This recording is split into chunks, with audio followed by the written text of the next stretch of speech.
Sabe qual foi o primeiro edifício da história? Mas, olha, não estou falando de uma cabaninha simples, não. Estou falando de uma construção de verdade, algo monumental.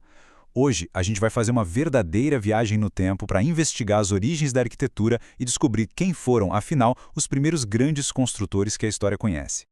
Então, fica a grande pergunta, né? Quando é que isso aconteceu? Bom, a verdade é que não existe uma data certinha, um dia exato. Mas o que a gente pode fazer, e é o que vamos fazer agora, é embarcar numa jornada até as primeiras civilizações que deixaram para trás as pistas dessas construções incríveis.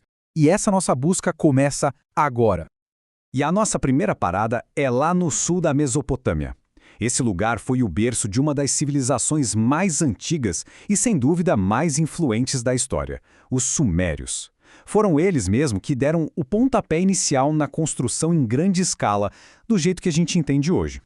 Olha só essa linha do tempo, que incrível. A gente está falando de um período que começou, pasmem, há mais de 5.000 anos. Os sumérios dominaram essa região por quase 2 milênios. É tempo pra caramba, né? Tempo mais do que suficiente para desenvolver técnicas de construção que foram assim revolucionárias, tipo o uso de tijolos de barro. E isso, gente, mudou absolutamente tudo. E claro, eles precisavam mesmo dessas técnicas. Dá uma olhada nisso. As cidades deles eram enormes, com mais de 30.000 habitantes. Imagina a complexidade. Isso exigia uma organização tremenda e, óbvio, edifícios super complexos, com colunas, com terraços. E não era só para morar, não. Era para administrar a vida da cidade, a economia e, um ponto central para eles, a religião. Mas aí vem o grande desafio que eles tinham pela frente. A Mesopotâmia, veja bem, não é uma região que tem muita pedra, que seria o material mais óbvio para construir, certo? Então fica a pergunta, como é que eles conseguiram erguer cidades inteiras sem esse recurso que parece tão fundamental? A resposta é pura engenhosidade. A solução foi genial. Eles usaram o que tinham de sobra por lá, barro e juncos dos rios. Eles desenvolveram uma técnica para criar tijolos de barro, secos ao sol, e para juntar tudo usavam uma espécie de argamassa, feita de junco e argila. Basicamente, eles transformaram lama em civilização. É ou não é brilhante?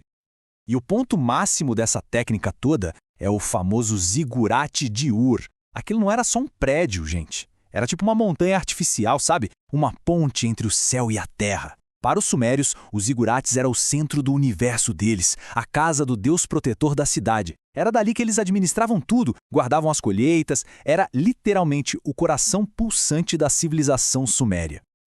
Agora se liga nesse número. O último andar do zigurate ficava a mais de 30 metros de altura. Para a gente ter uma ideia, isso é quase um prédio de 10 andares, construído inteiramente com tijolos de barro. Pensa no nível de planejamento e engenharia que isso exigia. É algo assim simplesmente espetacular para aquela época. Bom, saindo dos vales da Mesopotâmia, a nossa história agora dá um salto no tempo e cruza o mar. A gente vai parar lá na ilha de Creta. É lá que outra grande civilização, os minoicos, estava construindo um tipo bem diferente de monumento, um que era a cara do domínio que eles tinham do mar Mediterrâneo. Os minoicos surgiram ali por volta de 2000 a.C. E, como dá para ver nessa linha do tempo, eles não perderam tempo não. Antes mesmo de 1750 a.C., eles já estavam colocando de pé umas estruturas gigantescas que se tornariam a marca da cultura deles e deixariam um legado para sempre na história. E o grande legado arquitetônico dos minoicos são justamente os palácios. E olha, eram muito mais do que só a casa do rei. Lugares como o famoso Palácio de Cnossos eram verdadeiros centros labirínticos de poder político, religioso, econômico, tudo junto. Era dali que eles controlavam o comércio no mar, faziam seus rituais, guardavam as riquezas da ilha. Eram praticamente cidades dentro de cidades. Só que a história deles teve um fim bem repentino e super dramático. Uma catástrofe natural gigantesca, tudo indica que foi uma erupção vulcânica que causou um tsunami, acabou soterrando essas construções magníficas. E aí vem a ironia da história, né? Foi justamente essa tragédia que acabou preservando as ruínas de um jeito inacreditável, para que milênios depois os arqueólogos pudessem encontrar tudo. Então, tá. O que a gente pode aprender com essas duas civilizações tão antigas? O que a história dos sumérios e dos minoicos conta pra gente sobre o comecinho da arquitetura? Bom, vamos juntar as peças desse quebra-cabeça. E aqui a gente vê essa diferença de uma forma bem clara. De um lado, lá na Mesopotâmia, temos os sumérios, os mestres do barro, construindo para ficarem mais perto dos seus deuses lá no céu. Do outro lado, em Creta, os minoicos, os senhores do mar, construindo palácios que eram o cérebro do império comercial deles. São duas geografias, duas necessidades diferentes, mas com o mesmo impulso de construir algo grandioso. E isso tudo leva a gente de volta para o ponto principal. A resposta para nossa pergunta não é uma data específica, mas sim uma história. É a história de uma ambição humana que parece não ter fim.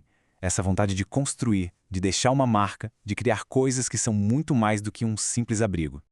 Então, para a gente fechar as ideias, o ponto principal é esse. Não existe o primeiro edifício. O que existe são os primeiros grandes projetos que acabaram definindo civilizações inteiras.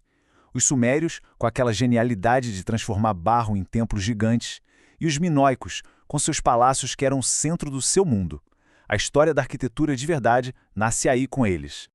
E a gente termina com essa reflexão. Esse desejo de construir, de criar algo que é maior do que a gente vê lá nos sumérios, nos minoicos, isso parece ser uma coisa fundamentalmente humana, né? Fica a pergunta, o que será que esse impulso, essa vontade ancestral de organizar o espaço e erguer monumentos revela sobre quem nós somos? É algo pra gente pensar, não é mesmo?